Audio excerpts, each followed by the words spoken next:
Struggling with the tedious, error-prone process of formatting tables for your research papers? Manually aligning decimals, calculating percentages, and applying APA style can take hours. Hey everyone, welcome back to the DataStatPro channel. Today, we're diving into one of the most powerful features of DataStatPro. It's one-click APA style Table 1 generator. In most of the research's Table 1 is a must-have table that describes the baseline characteristics of the study sample. Let's jump right in. Here I have a dataset with several variables. Continuous data like age, height, and weight, and categorical data like gender and education.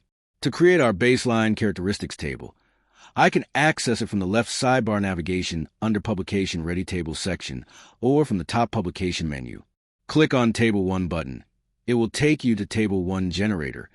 Here specify the both numerical and categorical variables which you want to include in your Table 1 and click on Generate Table 1 button. Table 1 Generator handle both numerical and categorical variables.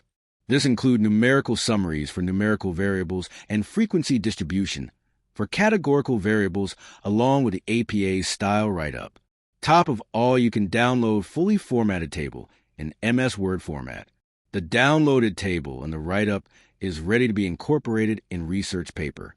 Bye for now. See you in another informative video of DataStatPro.